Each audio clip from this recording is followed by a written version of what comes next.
Awesome. So it's Monday, the 21st of September 2015. Welcome, everyone. It's just gone past 10 a.m. here, UK local time. On the calendar this week, not a great deal happening on the calendar this week, actually. We've got a lot of speaking engagements from members of the FOMC committee, and I think on Wednesday, Mario Draghi's up in front of the European Parliament explaining current monetary policy. On Thursday, Janet Yellen has a speaking engagement. Aside from that, flash PMIs, German and French on Wednesday. And so maybe some cause there for intraday volatility, but all the big news or the big risk events for the month, I guess, we've gone through already. And so now it's just a question of seeing how price develops as we approach the end of the cycle. And we're coming up to the end of two important cycles now, right? So we're approaching the end of the month. So it's September and it's the 21st. And this is the last full trading week of September, and next week, and that's it. September's, in fact, what we have next week here. So half of next week, right? Monday, Tuesday, and Wednesday. But that's it. September's over, and so that's one of the cycles which is nearing completion. The other cycle which is nearing completion, and something to be very aware of, is the quarterly cycle. So we're coming up to the end of the third quarter of 2015. And the reason I'm raising this subject of cycles at this time is twofold. The first is that as we approach the end of the cycle, it's usually a good exercise to start imagining the direction in which that candle is going to close. So, if we're looking at the monthly cycle or the quarterly cycle, we can start imagining, for example, at the end of the cycle, that if the price is above the monthly open, then we're going to get a bullish close on the month. And if the price is below the monthly open, then we're going to get a bearish close on the month. And the closer that we get to the end of the cycle, the more likely it is, the higher the probability that that statement will end up holding true, and similarly for the quarter. The other reason I'm discussing cycles this morning is I've only got 4 charts to look at and share with you this morning. So, I'm padding it out by taking a wider theme this morning. But we are approaching the end of these cycles, and usually as we approach the end of these cycles, I'm quite interested in imagining the direction of the close of that cycle. So I'm interested in now, how is the month going to close, and what is the direction of the quarterly close going to be? And that is something that will be impacting my immediate bias and developing bias during the course of the week quite a lot, right? So it's something which is going to be constantly on my mind, and that's where the opportunities will be, or that is where the trade ideas will be generated from as we head towards the close of this month in particular. As far as the levels are concerned, like I said, there's a handful of charts that I'm looking at this morning. First up is the Euro USD, and with this particular instrument, she gave a back test last week. So we had the back test of a support wall, and we've had it turn resistance quite clean right on the underside of that wall. And so what I'm imagining at this stage is that if it happens that she is to rally north back to the underside of that wall, then again, it would not be unreasonable to be looking for another reaction on the underside of that wall. And the key here is the vocabulary which is being used. So it is a reaction that we're looking for. If the price heads north from here and she goes and taps the underside of that wall, that wall has been proven as support and resistance, but our quarterly open is here at 11:30. Our monthly open is here at 112, and so what you're looking at is a positive close on the month, a positive close on the quarter. It's not the kind of area that you're going to be looking for a monthly swing to be developing from at this stage in time, right? So initially it would just be a reaction on the underside of that wall, and I think if you're banking 40 or 50 pips off of it in the first instance, it would be quite a reasonable expectation. And then after that, we're going to have our line in the sand on October open, and whichever side of the October open price is trading on, that would become the immediate direction of our bias. Now, there is a level that I'm interested in on Euro USD, actually just above the current price, and that's coming in around the 1366, 1368 price handle. There is a resistance there, and again, if it happens that the price taps a little bit higher and she's rejected off of that area, and I would want a little bit of a confirmation from there first. Although if you took an aggressive entry at 1366, it wouldn't really cost you more than 15 or 20 pips in order to find out whether it was a good level or not. If that holds, it would hold sharp, and if it doesn't hold sharp, it's not going to hold at all. So a 15 to 20 pip stop there would be enough. But if you're getting a 15-minute, 30-minute hourly rejection off of 1366, the likelihood is that that's going to hold as resistance, and then it becomes reasonable to be looking for follow through to the downside. As it happens, if she were to start collapsing from here, then, as previously mentioned, the monthly is at 112, and if you were going to take any trade on the Euro USD, it would be one which has, at this stage, the preference would be to be following the flow, and so I'm not interested in a short at market on this particular instrument, but if we're able to get closes below 112, then it becomes of interest, right? So to say, well, maybe this month we're in the last 10 days now, and maybe we are going to get that bearish monthly close on the instrument. So short below 112, but as it happens right now, I think you get an idea of trade plan. 3 ideas, all of them involve shorting the instrument. One is at the wall, 2 here is at 1366, and the third is if it happens that the price falls below 112, you're getting consecutive H1, H4 closes below 112, and just that bearish bar close below the monthly open in itself becomes the trigger that would allow you to initiate a short position on this particular instrument. All right, dollar Swiss, which is your kind of inverse correlation of the instrument. A couple of ideas here. First off, is that the price action which developed last week on this instrument is starting to look a lot like a bear trap. So we have our trading range here, and what happened is that the price broke down quite sharp, and then she made a rally all the way back up inside of the range. And so what would happen is that we have bears who are trapped here at 95.40, or in fact all the way down to about 95.20.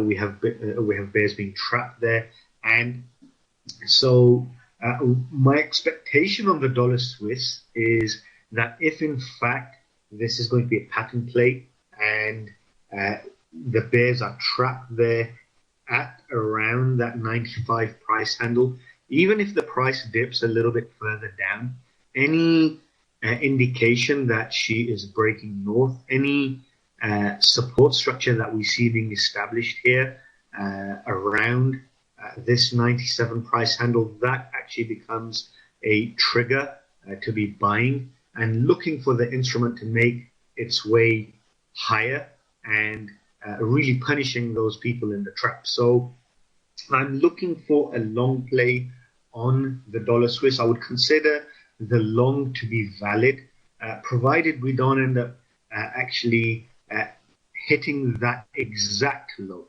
right? So when you get traps, it's not actually unusual sometimes for the price to pull back about halfway. When you get a deep retracement of a trap, it usually goes maybe 10 pips, 20 pips shy of the actual low before retracing. So all of that kind of becomes a buying opportunity if you're aggressive and you're really believing that it's a trap structure here. But from a confirmation point of view, once you've got support structure being established, yes, well, you guys know what support looks like now. It looks something like that.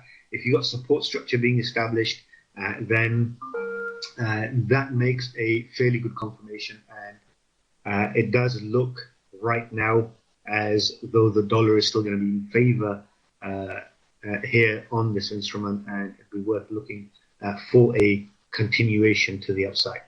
So my own trigger condition is I don't really want to be buying the dip in case it turns out that it's not a trap. But if I'm seeing support here around this 97 price handle, and we start getting some support structure being established, then that will become my trigger to buy the dollar Swiss and to look for this particular instrument to make its way higher. I'm sure based upon the current price structure actually that you may be able to design other triggers that would allow you to take that long entry. So we have resistance walls, and you might look at a break above the resistance wall, a pullback, and that becomes a trigger for a long trade. So there's any number of ways that you could take entry on that trade, and that's okay. But overall, from reading the current price structure and last week's price action, that is starting to look a lot like a trap, and that has me interested actually in looking higher on the on the dollar Swiss.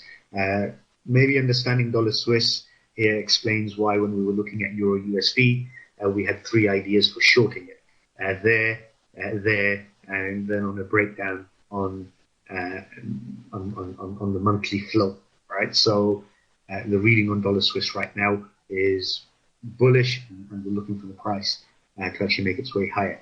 It was interesting to note last week or the week before, the S&B, one of the S&B members made some kind of comment about the Swissy still being hugely overvalued. So they're still trying to talk some weakness into the dollar, into the value of the Swiss franc, and I guess if you marry that with Yellen's comments last week, so okay, we didn't get that rise in September, but she was kind of indicating that it's still on the cards this side of 2016. Although there are a lot of market analysts who are disagreeing with that, and it doesn't really bother me one way or the other whether it happens on this side or at this side or that side.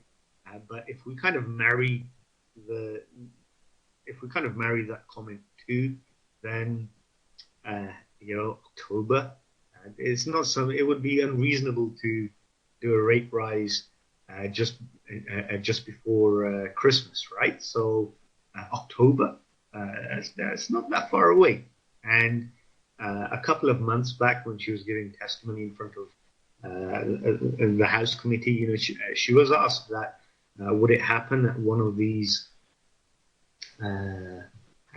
FOMC releases with a press conference, or would it happen at one without a press conference? And she did kind of indicate at that time, look, it's not necessary to have it to do that raise when there's a scheduled press conference. But if we did it, we could just announce a press conference and do something impromptu then. So October, it'll be interesting to see, nevertheless, right? So quite happy to be looking higher on this, and there is still some reason why we might get net positive dollar flows.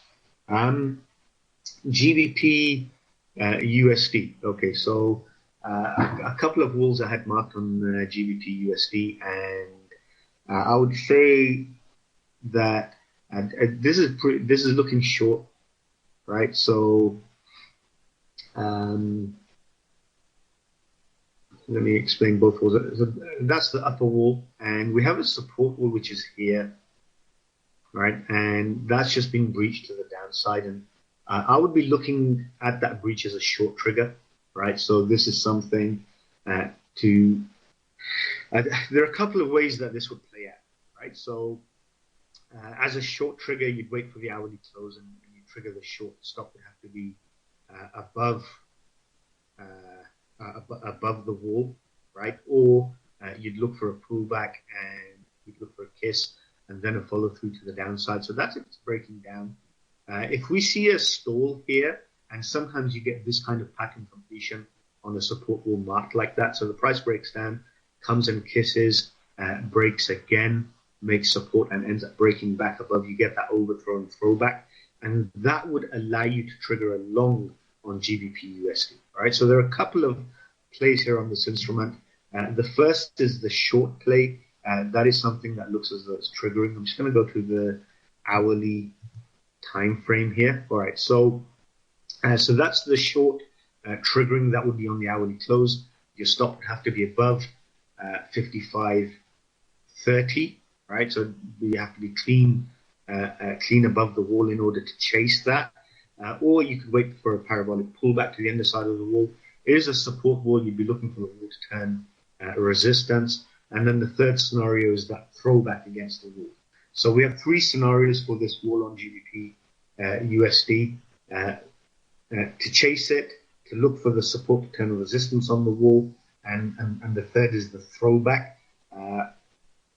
All those scenarios are equally valid. The throwback is the one with the least chance of failure. So usually when you get a throwback, you get a continuation.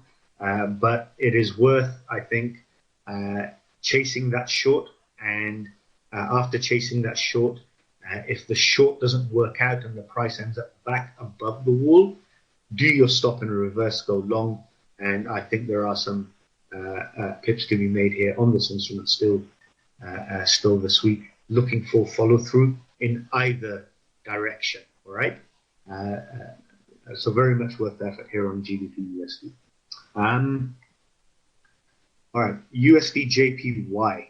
Right, so USD JPY sort of present something a little bit long term, and really it's a quickie in USD JPY. Right, so it's the daily time frame, and this is starting to look a lot now like a ugly double top. All right, so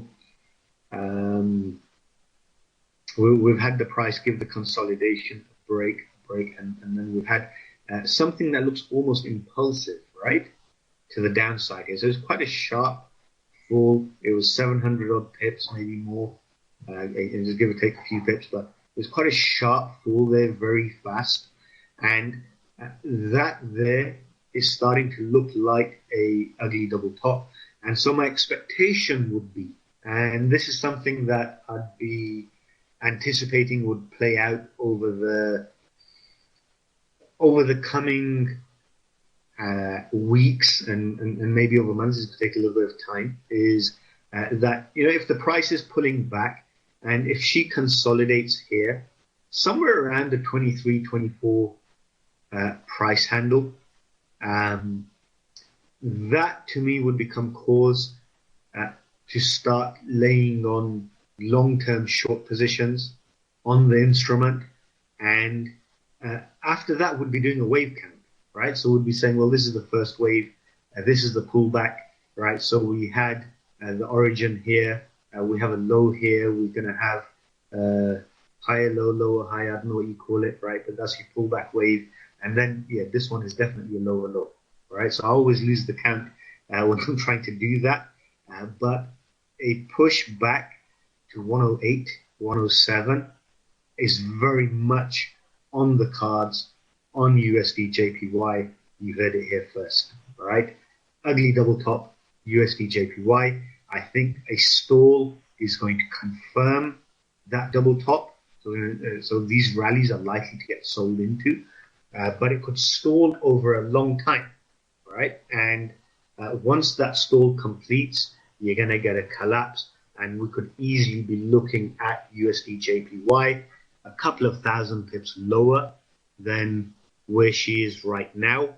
And if I'm right, I hope you have a very long memory, and if I'm wrong, I hope you have a very short memory.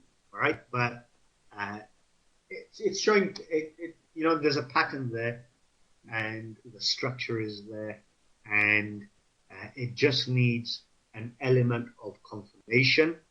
We're on a daily time frame here, right? So if this is going to happen, it's going to take time to play out, but the price would have to remain below the 25 price handle for it to remain on the cards, right? The price would have to remain below the 25 price handle. If the price is breaking and you're hitting fresh highs on this instrument, then game over, right? So I need that stall, and that stall, the price sitting there over a prolonged period, for a prolonged duration, that will act as a confirmation for me on USD JPY. And it's not dissimilar to NZD JPY, right? So if you remember at the beginning of the year, almost every single time I was presenting an analysis here, it was NZD JPY, NZD JPY.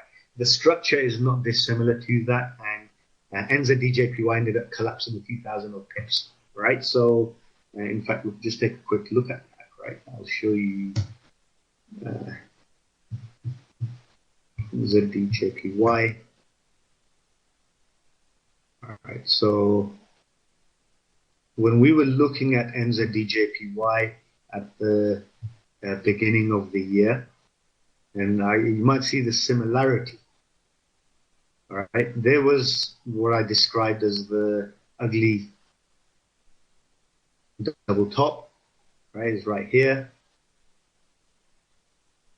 And we had the price floating here, and she was rallying back every time. And you can see the duration of that stall here. Okay, so from a pattern point of view, we're looking for exactly the same kind of thing. There's the ugly double top. She collapsed. That wave was impulsive. You get a pullback, a stall, and then a follow through to the downside in order to make a lower low, right? That was the analysis we presented on NZD JPY at the beginning of this year. And she ended up collapsing from the 92, 93 price handle all the way down to 73, right? So if we're looking now back at USD JPY, it's that same thing, right? On NZD JPY, it was happening on the H4 time frame.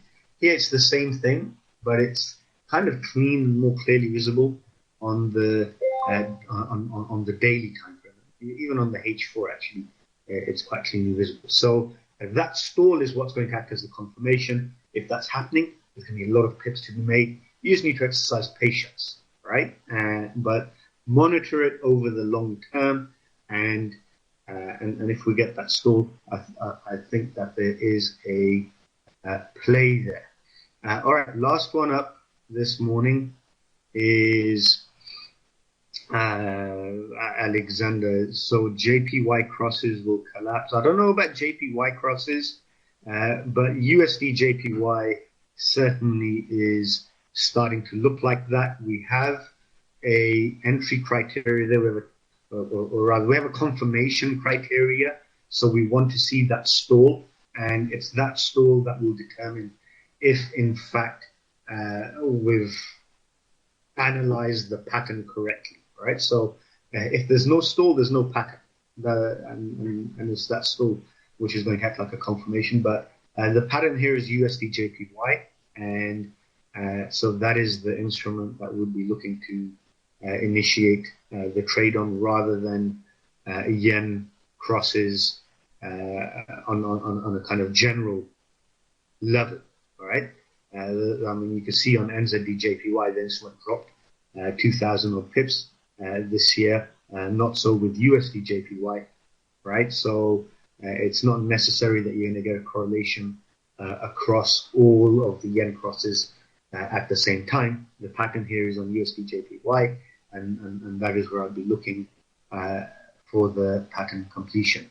Chris09 is asking something about the DAX. I don't trade the indices, so you're asking the wrong guy, fella.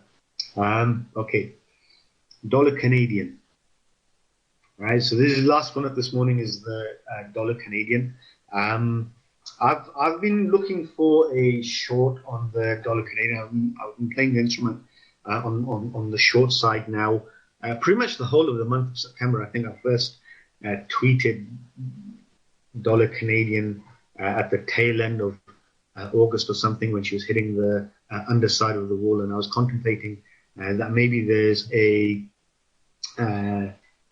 maybe there's a pattern completion here, and there's some kind of symmetry which is going on. You can see that symmetry there, and then the idea became that that was a kind of double top, and if that symmetry is to complete, we're going to look at the price collapsing and falling all the way down to the 122 price handle action. That would be our target to the downside. Now, what I'm having to do right now is that you have to continually incorporate the developing price action into your analysis, and I think that's quite important. So, although I like the idea of the symmetry which is developing here and completion of that symmetry, what I'm doing now is actually adding some caveats, some trigger conditions that would allow me to go short on the dollar Canadian sensibly, right? So I'm just adding the word, what would be a sensible short? So I've been playing shorts on and off the last few weeks on dollar Canadian, going short, banking it, short, bank it, short, bank it.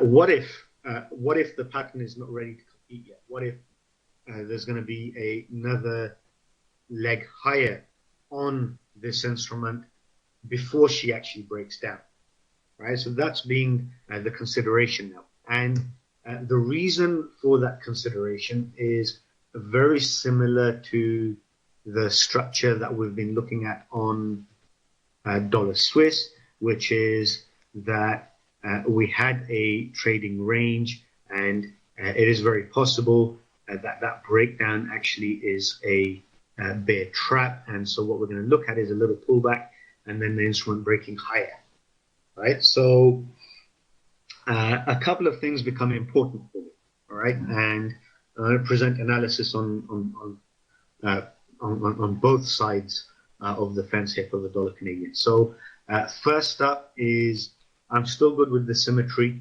and I'm still good with the short side of the dollar Canadian. But my caveat at this stage, and you might be able to guess this, is that the monthly open is at 31.40, and what I want is a bearish daily close below 31.40. And if I get a bearish daily close below 31.40, I would be prepared at that stage to look for follow through to the downside on the instrument, right? Failure of a failure, right? If the instrument is unable to give me a daily close below the monthly, then I would consider that we have that bear trap scenario in play. And so any indication, again, of support structure above 31.40, right? And even if she, on an intraday basis, is able to break down, but not quite reach the lows there at 30, and starts pulling back and breaks back above that monthly on an intraday basis, that itself would become a trigger for a long and to the upside. If that happens, the next time we'd be looking at shorting the dollar Canadian. If in fact she starts breaking higher, would be the next strike on the underside of our support resistance wall. And that might not come into play before the price reaches 137, in fact. Right? So, so with the dollar Canadian, it's again, we're just looking at the developing price action. In the near term, what I'm looking at is the bear trap. I'm considering the price action that we saw develop last week, and so long as the price is remaining above that low, it's quite hard to consider the short. A bearish daily close below the monthly, that would have me looking for the short. A lower low and closes below that low, closes below 30, that would have me looking for the short. But so long as the price is remaining above that, I'm considering that the bears are actually in charge here. Rather, the bulls are actually in charge here, the bears are trapped, and there would be opportunities looking higher on the dollar Canadian, right? So it's just about being sensible. We played a lot of shorts over the course of the month, and okay, all given short term, but it was money in the bank, and now we're going to be a little bit more cautious about how we take those shorts. And in fact, the consideration now on dollar Canadian is to the upside. Okay, would you be aware of oil? Does that mean that oil would fall further, or would oil be higher if USD CAD falls? I don't trade oil, and so it's not really. Again, you're kind of asking the wrong person. I could give you free advice on oil, but I'm not sure what it's worth. So it's I don't really trade the instrument. What I would say is that it tends to be my experience with looking at commodities is that they tend to be driven a lot more by the fundamentals than by the technicals, whereas currencies, they tend to be driven as much technically as fundamentally. The fundamentals tend to provide the momentum, but the technicals matter when it comes to currencies, and I've never found that to be the case with commodities. So I tend to shy away from oil and wheat and sugar and stuff like that, right? It's a mugs game. Let's put it like that. Right, but I know some of you will beg to differ, right? But I just shy away. I mean, currencies, they tend to provide me all the excitement that I need. I have 12 to 16 pairs that I actively monitor, and I end up initiating 2 or 3 trades a week, and that pays the rent. So I'm happy with what's visible on screen here. Rather than trying to look too far across the field. GBP NZD short. Take a look. All right. So just quick cap. Right. The ones which I've presented, those are the ones I'm interested in over this week and over the course of the coming weeks. Anything else now is. We can take a look at, although I don't have any specific interest in trading the instruments as they stand right now. Okay, GBP NZD. What I would do is just mark your nearest support wall.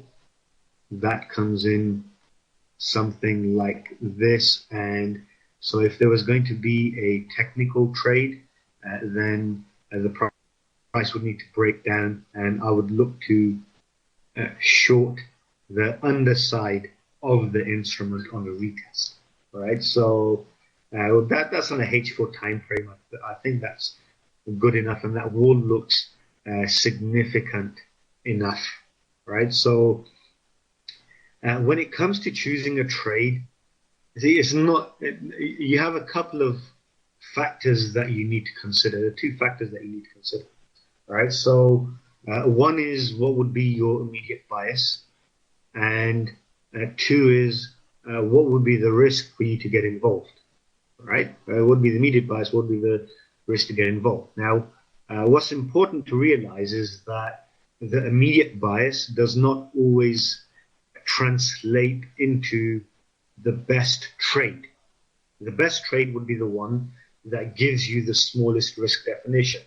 The smaller the risk, and I'm talking here in terms of sharper entries and precision entries, the higher your risk and reward ratio is going to be. And the higher your risk and reward ratio is, the greater the chances are that you'll be here this time next year, and then again the year after that, and again the year after that, because you're going to be in the money. And that's how it works with this game. So here, when you're looking at the GBP NZD, the immediate bias actually is towards the upside. You'd mark the wall and you'd say, hey, so long as the price is above the wall, actually the bulls are in charge, and there's every chance that the price would end up breaking higher here.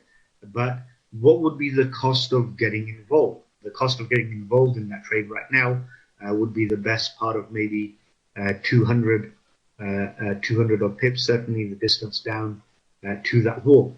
And if the price fell to the wall, there would be a risk of getting involved there, because what it would mean is that the price is falling and you're trying to buy it as it's falling, and even though it's reaching the wall, you're trying to buy a falling price, and at that wall she could very easily breach it.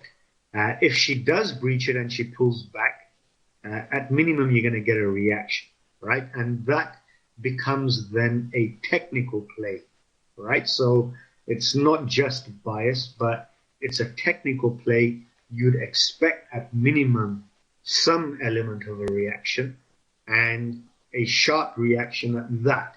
And so that's why when I'm looking at GBP and NZD, I just mark the support wall and I'd say, well, I would expect a reaction on the underside of that wall. If I'm going to play it, then I would play a short on the underside of that wall. If it happens that the price collapses and pulls back and gives that opportunity, I have a trigger. If it doesn't trigger, I could happily watch this instrument rally 2,000 pips higher without taking a trade, and it really doesn't matter at all, right? So the game is about precision entries. It's about getting R&R, and it's the short on a retest or on the back test of the support wall that would give you that on GBP NZD. I think would make a fairly clean technical for your consideration. Okay. What triggers do you use? Anything can be a trigger. It just you have bias and then you have trigger, right? So if you've marked a wall, right, and my walls are important because I have rules by which I draw the walls, and that's a whole different kind of story there, right? We don't have enough time to go into it. It usually takes about 3 days to explain it, but when you've marked a wall, how and where you mark that wall is important, first of all, right? So the rules for marking that wall. But because when I mark a wall, I expect support resistance reactions off of it. So what happens is that if the price is hovering above that wall, then my expectation is that if the wall is breached, I can take a H1, H4 bearish close below that wall, and I can look for follow through, right? I can wait for a retest. I can look for a support resistance reaction on the underside of that wall, and then I can look for a follow through to the downside. And if it happens that the price breaks back above it on a pullback, I would look at this as an overthrow and throwback, and I would look for the wall to become support and a resumption of bullish momentum above that wall. But when I mark a wall, what I do not expect to happen, and this is because of the rules by which I draw walls, what I do not expect to happen is something like this. If this starts happening, it means I just got it terribly wrong. All right, so and that's what it means when you're charting and you're using a wall technique. You need it to be black and white. All right, below it you're short, above it you're long, and what you need is a reaction which is not a messy reaction like this. What you need is a sharp reaction, right? So, that would be a sharp reaction. That would be a sharp reaction. And so once you know the rules for marking walls, you will find walls that will give you the sharpest reactions. And so even if the wall is not going to hold forever, it would hold long enough for you to be able to take an R&R trade off of it. That's the idea. That's the way it kind of works, right? So if you look at, for example, GBP USD, last week the wall that we had marked was very different to what's marked here now, right? So last week we were looking at something like this.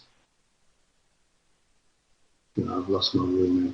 Okay, yeah, last week we were looking at something like this, so it's like, and so we just keep adjusting the wall and we keep taking the supports in order to mark the wall. I've got lost in my train of thought. But in any case, that's how you mark a wall, and if it's a good wall, then you'll be able to determine bias depending upon proximity of price to that wall. So above the wall you'd be long, below the wall you'd be short. If we take this current wall, the upper wall, which is marked here on GBP USD, it's the same kind of issue, right? So we mark the wall. Our expectation when price comes and hits the underside of it is that it would be resistance, right? So what would be the expectation if the price breaches it? What would be the expectation if the price goes and breaches it to the upside? On a pullback, you'd expect the same area to become support, right? So it's support resistance play off of a wall. But how and where you mark the wall, the points that you take, that's important. And that's something you can very easily teach yourself. You just have to keep marking the walls and studying the reactions, and it's something that you can develop thinking around actually quite quickly. Okie dokie. I think that's it. That's the end of the questions, right? So thanks very much, everyone, for taking the time to attend this morning. Don't forget to check out my website. It's www.wmdforex.com. If you like what you've heard, you're more than welcome to subscribe to my weekly analysis. If you want to contact me on Skype, my ID is WMD4XX, and I can let you know how you can get access to my analysis absolutely free of charge. All right, so touch base on Skype if you want more details on that, and I'll see you all the next time. I guess it'll be the first week in October. It'll be the first Monday of October, so that's going to be in 2 weeks' time, Monday, October the 5th. All right, until then, happy trading. Bye.